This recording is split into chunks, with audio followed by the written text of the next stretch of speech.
Bismillahirrahmanirrahim. Assalamualaikum warahmatullahi wabarakatuh. Innal hamdalillah nahmaduhu ta'ala wa nasta'inuhu wa nastaghfiruh wa na'udzu billahi min shururi anfusina wa sayyiati a'malina. May yahdihillahu fala mudilla lahu wa may yudlil fala hadiya lahu. Asyhadu an la ilaha illallah wahdahu la syarika lahu wa asyhadu anna Muhammadan 'abduhu wa rasuluh. Allahumma salli wa sallim ala abdika wa rasulik sayyidina wa nabiyyina Muhammadin wa ala alihi wa sahbihi ajma'in. Amma ba'd. Alhamdulillah, kembali kita lanjutkan penjelasan dari kitab Riyadhis Shalihin karya Imam Abu Zakaria Yahya bin Syaraf An-Nawawi rahimahullah yang wafat tahun 676 Hijriah. Masih pada hadis yang terakhir pada bab ini dari hadis Abu Hurairah radhiyallahu an tentang 3 bayi yang berbicara ketika masih, yakni 3 bayi yang berbicara. Sudah disebutkan yang pertama kisah Nabi Isa alaihissalam, yang kedua adalah bayi yang dituduh kepada Juraij. Jelas ya? Dan dari kisah ini menunjukkan kepada kita bahwa anak hasil perzinahan itu tidak menanggung dosa orang tuanya. Ini kan bayi hasil perzinahan, ya. Yang berdosa ya si ibunya sama si laki-lakinya, ya. Bahwa anak perzinahan, anak hasil zina itu dalam hal ibadah status di hari kiamat kelak dalam masalah ibadah sama seperti manusia lainnya, tidak lebih kurang ya dibandingkan anak yang jelas orang tuanya atau yang dari hasil pernikahan. Bahkan lihat di sini, ini menunjukkan juga kepada kita bahwa terkadang mukjizat itu terjadi untuk menolong seseorang. Ya, bahwa Juraij ini tidak diragukan wali Allah. Juraij ini merupakan wali Allah. Karena itulah Allah Taala ketika dia mengalami kesulitan, si Juraij ini Allah Taala bantu dia dengan karomah. Ya, bantu dia dengan karomah. Bukan mujizat ya, karomah. Menunjukkan bahwa salah satu fungsi karomah adalah untuk menolong wali tersebut. Itu salah satu fungsi karomah, menolong, membantu. Kemudian diantara manfaat karomah adalah untuk menguatkan hati. Menguatkan apa? Menguatkan hati para wali Allah Ta'ala. Ketika para wali Allah jadi lagi imannya naik turun, orang-orang yang soleh ini imannya turun, terkadang Allah Ta'ala menetapkan adanya karomah untuk menguatkan kembali imannya, seperti yang terjadi pada tidak disebutkan di sini ya, ibu dari Ashabul Ukhdud itu, yang ketika semua penduduk kampungnya masuk Islam, rajanya marah, disuruh buat parit yang besar, dibakar di situ, dibakar api di parit itu. Kemudian semua yang tidak mau meninggalkan agama Islam didorong, disuruh lompat ke dalam api. Nah, tiba satu perempuan sementara menggendong bayi, dia ragu-ragu saya lompat atau tidak, kasihan anaknya. Dianya mungkin tidak ada masalah, dia kasihan anaknya. Ini kalau saya sendiri lompat, tapi ada bayi. Ada keraguan-raguan untuk apa? Untuk lompat. Maka Allah menakdirkan dan menciptakan karomah pada bayinya yang masih bayi. Bayinya tiba-tiba bicara, ya ummi, lanjutkan, kamu di atas kebenaran. Maka perempuan ini wali Allah, tapi lagi turun imannya, lagi goyang gitu, lagi ragu-ragu. Maka karomah datang untuk menguatkan.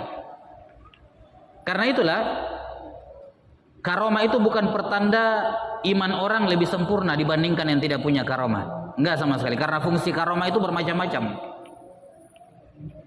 Iya, fungsi karomah itu apa? Bermacam-macam. Karena itulah kalau kita lihat dalam kisah-kisah dan dalam sejarah, karomah di akhir zaman, di zaman-zaman belakangan lebih banyak dibandingkan karomah di zaman dahulu. Coba kalau kita disuruh hitung, yang mana lebih banyak karomahnya, Abu Bakar atau Umar? Kita sering dengar kisah-kisah kan begitu. Iya, yang mana lebih banyak karomahnya, Abu Bakar atau Umar? Umar bin Khattab. Lebih banyak karomahnya Umar, tapi tidak menjadikan dia lebih baik dibandingkan Abu Bakar. Abu Bakar radhiyallahu an manusia yang terbaik setelah semua nabi. Setelah semua nabi, dari Nabi Muhammad SAW, nabi ini sampai nabi yang paling terakhir. Nah, setelah selesai nabi, manusia yang paling pertama siapa? Abu Bakar. Beliau manusia terbaik sepanjang zaman secara mutlak. Padahal kalau dikatakan karomahnya Abu Bakar nggak banyak, ya mungkin sulit untuk kita cari. Jelas ya? Karena itulah karomah itu tidak berbanding lurus dengan iman. Bahkan terkadang wali yang ada karomahnya, ya tidak jarang wali yang ada karomahnya lebih rendah imannya dibandingkan yang tidak punya karomah. Dan buktinya jelas di kalangan sahabat. Karomah di zaman tabi'in lebih banyak dibandingkan karomah di zaman sahabat. Tapi tidak menjadikan tabi'in lebih mulia dibandingkan sahabat. Kan begitu? Enggak? Karena karomah itu kadang datang untuk menguatkan iman, untuk menolong. Sementara wali Allah yang sempurna imannya tidak butuh dikuatkan dengan karomah, nggak butuh dikuatkan dengan karomah, nggak butuh dibantu dengan karomah. Ini wali Allah yang sempurna. Dan seperti yang dikatakan oleh Ibnu Taimiyah rahimahullah bahwa karomah yang paling tinggi, tidak ada karomah di atasnya ini. Ini karomah yang tertinggi adalah istiqamah di atas ajaran Islam. Nah, ini susah. Kenapa dibilang karomah? Karena susah orang itu istiqomah, ya kan? Susah. Tahun ini bisa istiqomah, tahun depan tidak. Tahun depannya balik lagi istiqomah, tahun depannya tidak. Hari ini dia bisa bagus sholatnya, besok tidak. Ya, terganggu di kekhusyuannya. Kadang sholat zuhur ikhlas, sholat asar tidak ikhlas. Ya, kadang sedekah di masjid ini ikhlas, sedekah di masjid lain tidak ikhlas. Fluktuatif iman, naik turun. Nah, karomah yang paling tinggi adalah istiqamah di atas kebaikan. Makanya ucapan ma'ruf dari Ibnu Taimiyah rahimahullah, al-istiqamatu khairum min alfi karamah. Al-istiqamatu khairum min alfi karamah. Istiqamah di atas ajaran Islam lebih baik dibandingkan 1000 karamah. Iya. Jelas ya? Kemudian lihat di sini. Juraij ketika dizolimi, anak kecil ini bicara, Allah tetapkan terjadinya karamah lewat anak hasil perzinahan. Allah tetapkan terjadinya karomah lewat bayi hasil perzinahan. Bicara itu bayi, padahal hasil zina ini. Ini menunjukkan pada kita bahwa karomah itu bukan skill. Karomah itu bukan skill. Karena itulah hampir tidak ditemukan cerita ada karomah yang berulang.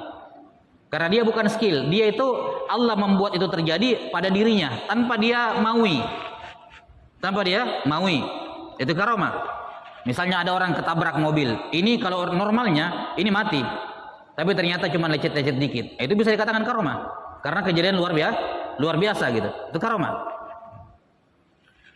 Taib, sudah ya. Kemudian bayi yang ketiga disebutkan di sini adalah seorang bayi yang sementara menyusu kepada ibunya. Kemudian sudah kita bacakan hadisnya kemarin, tinggal terjemahnya saja. Lewatlah seorang laki-laki mengendarai tunggangannya yang gagah, ya, pakaiannya yang wah gitu ya. Dia bangsawan kelihatannya, dia orang kaya. Kemudian ibunya berkata, "Ya Allah, jadikan anakku seperti orang itu." Maka si bayi ini dia lepaskan susuannya, dia nengok, dia lihat orang itu. Setelah dia lihat, dia bilang, bayi ini mengatakan, "Ya Allah, la taj'alni, jangan jadikan saya seperti dia. Allahumma la Allahumma ja'alni la taj'alni mislah." Kata bayi ini, "Ya Allah, jangan jadikan saya seperti dia." Padahal dia gagah, bangsawan, orang kaya dan seterusnya. Kata ibunya, "Ya Allah, Allahumma ja'al ibni mislah." Jadikan putraku seperti dia. Si bayi ini lepaskan susuannya, lihat ke orang itu, dia lihat ini orang tidak bagus. Ini lihat ya. Allah kasih ilham kepada bayi ini. Allah berikan ilham kepada apa? Bayi ini, sehingga bayi ini tahu ini orang tidak bagus. Padahal tampilan luar. Normalnya kan manusia kita hanya tidak mengetahui isi hati. Tapi bayi ini Allah kasih apa? Karomah kepada bayi ini, ya. Diilhamkan ke dalam hati bayi ini untuk mengetahui bahwa orang itu tidak bagus orangnya. Maka si bayi mengatakan, "Ya Allah, jangan jadikan saya seperti orang itu." Setelah itu lewatlah perempuan, ya, seorang yang dituduh apa? Dituduh mencuri. Sudah dihakimi masa, ya. 6. Mereka menuduh, "Zanaiti wa sarakti." Kamu sudah berzina, kamu sudah mencuri. Padahal tidak, itu murni tuduhan. Korban dia, difitnah. Ketika perempuan itu diarak oleh massa, dihakimi, ibu ini lihat dia, kemudian dia mengatakan, ya Allah jangan jadikan anakku seperti perempuan ini. Yani orang yang dipandang rendah di masyarakat, jadikan kambing hitam kah, atau difitnah karena nggak ada artinya gitu. Maka bayi ini melepaskan susuannya, kemudian melihat kepada perempuan itu, dan Allah Ta'ala ilhamkan ke dalam hati bayi ini tahu, sehingga diberitahu bahwa ini perempuan orang baik, orang soleh. Ya, maka bayinya mengatakan, Allahumma ja'alni mislaha, ya Allah jadikan saya seperti perempuan ini. Ya. Kemudian qala inna dzalika la rajulun kana jabbaran. Nah, kemudian ibunya kemudian apa? Kemudian bertanya kepada bayi ini, kenapa? Tadi ada orang bagus, orang kaya, orang ini, orang itu, saya berdoa kepada Allah supaya kamu seperti dia, kamu tidak mau. Ini ada perempuan dituduh berzina, dituduh mencuri, dituduh diamuk massa gitu ya. Saya bilang jangan, ya Allah jangan jadikan seperti dia. Kamu malah mau seperti dia. Kenapa? Maka bayi ini mengatakan, qala inna dzalika rajul kana jabbara. Faqultu Allahumma la taj'alni mislah. Adapun laki-laki itu yang kamu wahai ibuku minta berdoa agar saya seperti dia itu orang sombong. Orang yang sombong, ujub, takabur. Allah beritahu isi hatinya ini orang, maka saya pun berkata, ya Allah jangan jadikan saya seperti dia. Ya, wa inna hadhihi yaquluna laha zanita wa lam tazni zanaiti wa lam tazni sarakti wa lam tasriq. Adapun perempuan ini mereka tuduh kamu berzina padahal dia tidak berzina. Dia dituduh kamu mencuri padahal dia tidak mencuri. Faqultu Allahumma ja'alni mislaha. Maka saya pun mengatakan, ya Allah jadikan saya seperti dia. Ya. Ini orang baik. Ini menunjukkan kepada kita ini, dan sisi pendalilan Imam Nawawi membawakan hadis ini di bab keutamaan kaum duafa adalah di kisah ini, kisah yang terakhir, yang ketiga ini. Bagaimana seorang perempuan dituduh berzina, dituduh mencuri, menunjukkan dia lemah di tengah masyarakat, ya tidak dipandang, ya tidak dipandang sebelah mata gitu ya. Tapi ternyata dia adalah orang soleh. Ya. Karena itulah jangan menilai seorang dari tampilan luarnya. Ya. Dan mereka ini dari kaum muslimin, kaum duafa yang dizolimi, mereka derajatnya tinggi di sisi Allah Ta'ala. Ya. Karena itulah ya, kembali kita katakan bahwasanya kesolehan itu di dalam hati dan tidak terlihat. Ya. Walaupun memang ada tanda-tanda berupa perbuatan, tapi kadang perbuatan itu bisa mengecoh, perbuatan itu bisa menipu.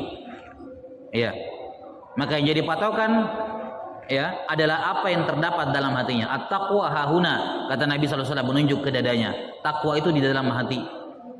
Maka jangan menilai seorang dengan tampilan luarnya, ya, dengan apa yang dilakukan. Jelas ya, berupa hal-hal ya selama itu tidak melanggar agama. Selama itu tidak melanggar agama, kemudian dia profesinya mungkin bukan profesi yang gajinya besar, atau mungkin dia ini orang-orang yang terpinggirkan, yang rumahnya kecil, yang pekerjaannya ini, jangan remehkan. Ya, betapa banyak orang-orang yang miskin di dunia, yang tidak punya kedudukan di dunia, yang penghasilannya kecil di dunia, tapi mereka menjadi orang yang terdahulu masuk ke dalam surga dan berada di surga-surga yang tinggi. Ya. Jelas ya? Wallahu ta'ala alam bis-shawab. Dan ini juga menunjukkan kepada kita bahwa orang yang dituduh melakukan sesuatu padahal tidak, itu fadilah dari Allah. Itu ujian sekaligus mengangkat derajatnya kalau dia mau bersabar. Ya. Karena orang yang tertuduh, orang yang dituduh melakukan sesuatu yang buruk padahal tidak, itu hakikatnya menabung amalan yang pasti dia dapat pada hari kiamat. Kalau kita sholat sendiri, kita sholat nih, ibadah kita sendiri, kita mau andalkan sholat kita mau andalkan puasa kita mau andalkan haji umroh kita mau andalkan apa kita kerjakan itu amalan-amalan badan di dunia, di hari kiamat kan belum tentu dapat. Tidak ada yang bisa pastikan ada satu sholat kita diterima oleh Allah, satu sujud diterima oleh Allah, tidak ada yang bisa pastikan. Kita hanya bisa berharap kepada Allah, semoga dari ribuan rakaat yang saya kerjakan seumur hidup ada satu saja yang diterima, satu saja. Tidak perlu banyak-banyak, satu saja yang diterima itu sudah lebih dari cukup. Itu sudah apa? Sudah cukup. Kita berharap kepada Allah. Tapi kalau kita dizolimi oleh orang, dicela, difitnah, di ini, di itu, tapi kita bersabar, maka ini tabungan pahala yang pasti kita dapat. Kenapa? Karena pada hari kiamat kalau kita bertemu dengan orang itu, dia harus menyetorkan pahalanya ke kita. Ya kan? Artinya pasti didapat itu. Itu tabungan. Pada hari kiamat orang-orang yang bangkrut adalah orang yang datang dengan membawa amalan mislal jibal, seperti gunung. Tapi dia sudah menzolimi ini, memfitnah ini, memukul ini dan seterusnya, mengambil harta ini. Pada hari kiamat apa yang terjadi? Amal solehnya dikasih kepada orang-orang yang mereka zolimi. Nah, yang terzolimi ini untung jelas. Yang terzolimi ini jelas ada tabungan pahala ini yang saya akan dapatkan di hari kiamat nanti. Kalaupun dia tidak ada amal solehnya, habis dibagi-bagi, dosa saya dikasih ke dia nanti. Makanya kalau seorang memandang dengan pandangan basirah,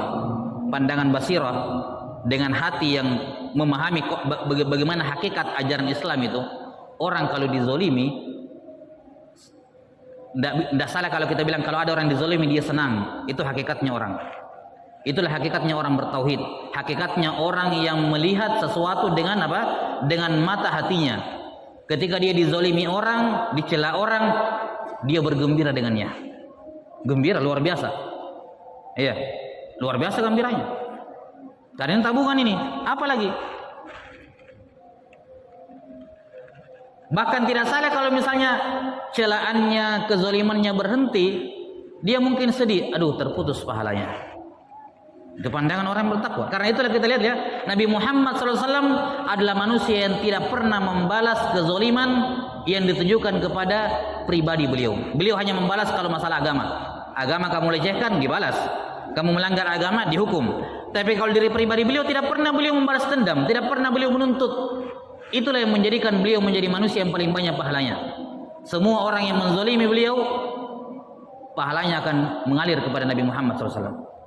Itu salah satu alasan mengapa Nabi SAW. Jadi Nabi Muhammad SAW itu manusia yang paling banyak pahalanya, bukan karena sekedar mengandalkan beliau Nabi, beliau Rasul terbaik. Enggak, betul-betul pahala yang beliau dapatkan itu luar biasa banyaknya. Semua solatnya kaum muslimin dari dulu sampai akhir zaman mengalir kepada beliau, amal jariyah, karena beliau mengajarkan solat pertama kali, ya kan? Ya. Semua orang yang mencela agama Islam dari zamannya Abu Thalib, Abu Lahab sampai akhir zaman yang mencela Islam, pahalanya mengalir ke siapa? Ke Nabi Muhammad SAW semuanya. Pada hari kiamat mereka semua akan menyetorkan pahalanya kepada Nabi SAW karena telah menzolimi beliau, menzolimi agama beliau. Kan begitu. Jadi inilah pandangan orang yang bertauhid. Tidak akan pernah merasa tersakiti dengan apapun yang menimpa dirinya berupa takdir Allah. Ya. Dia hanya bisa tersakiti kalau dia mengizinkan orang lain menyakiti dirinya. Tapi kalau saya santai saja, tidak ada masalah. Ketika ada orang mencoba menyakitinya dan dia tersakiti, berarti derajat dia rendah karena lemparannya sampai. Berarti kamu tidak tinggi-tinggi banget, saya lempar kena. Ya. Tapi kalau derajatnya terlalu tinggi, itu lemparan dari bawah tidak akan sampai. Tidak terpengaruh sama saya sama sekali. Jangan nyentuh nyampe saja tidak. Kenapa? Derajatnya terlalu tinggi untuk meladeni lemparan orang-orang di bawah. Nah, itulah pandangannya Nabi Muhammad SAW, pandangan para sahabat radhiyallahu anhum ajmain. Belum lagi pembelaan dari para malaikat, seperti yang sudah kita sebutkan hadisnya. Ketika ada orang mencela Abu Bakar Siddiq diam, dengerin aja. Kamu begini, kamu begitu. Abu Bakar Siddiq diam. Nabi Muhammad SAW nonton, lihat Abu Bakar dicela. Lama-kelamaan namanya kesabaran juga, manusia biasa. Abu Bakar Siddiq jengkel. Berapa kali dicela terus, akhirnya Abu Bakar Siddiq balas.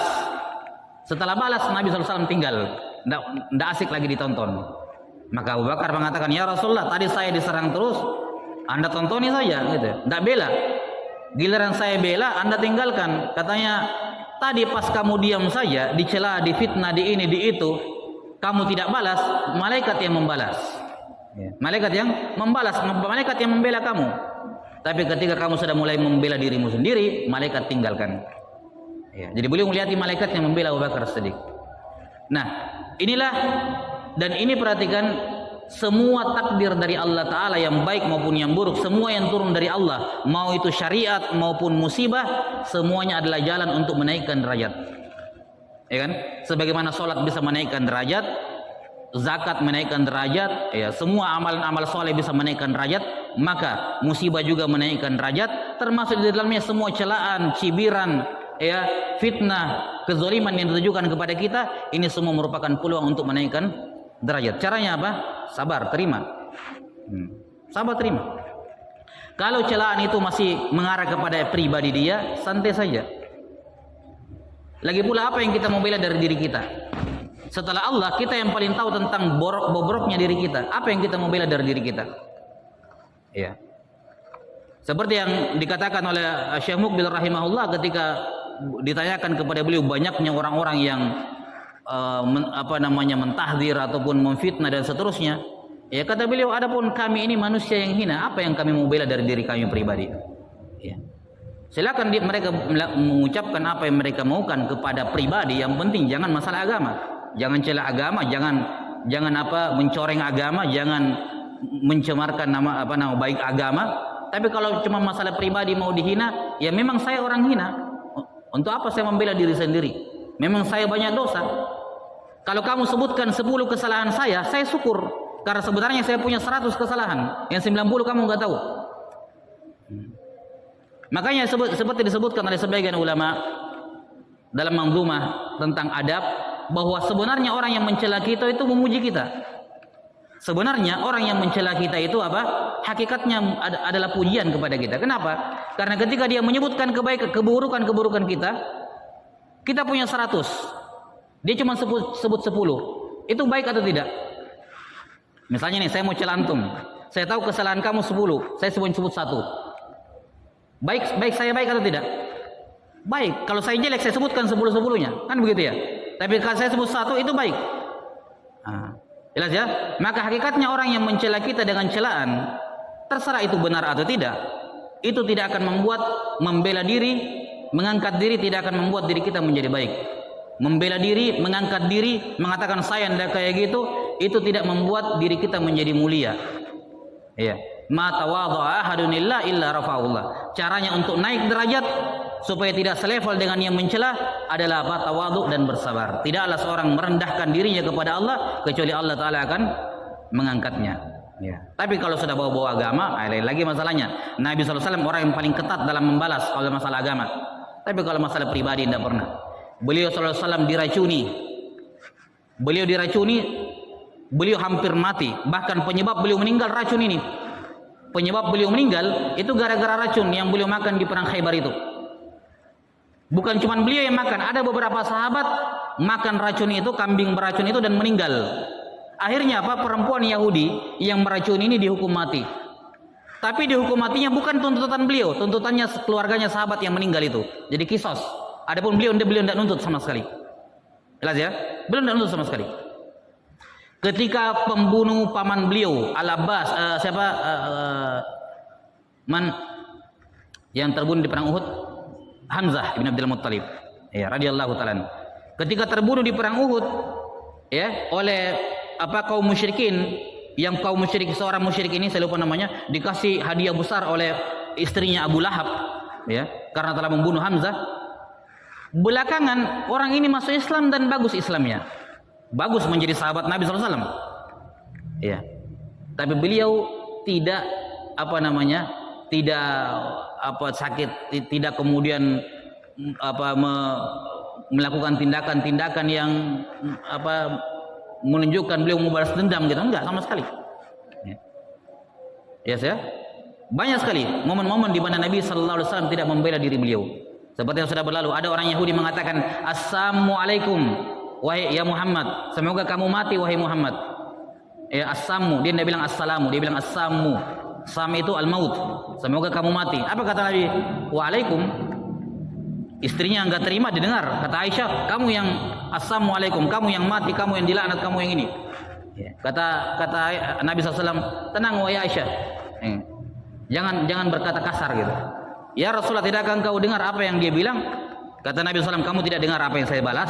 Saya sudah balas. Alaikum, kamu juga gitu. Dia mendoakan saya mati, saya mengatakan semoga kamu juga. Tapi bedanya saya dikabulkan, dia tidak dikabulkan. Jadi dibawa santai. Hal-hal yang seperti ini. Bahkan ini menjadi peluang seorang mendapatkan apa? Mendapatkan pahala. Wallahu taala alam bissawab. Ini selesai alhamdulillah bab yang ke-32 terkait dengan keutamaan kaum duafa wal fuqara di tengah-tengah kaum muslimin.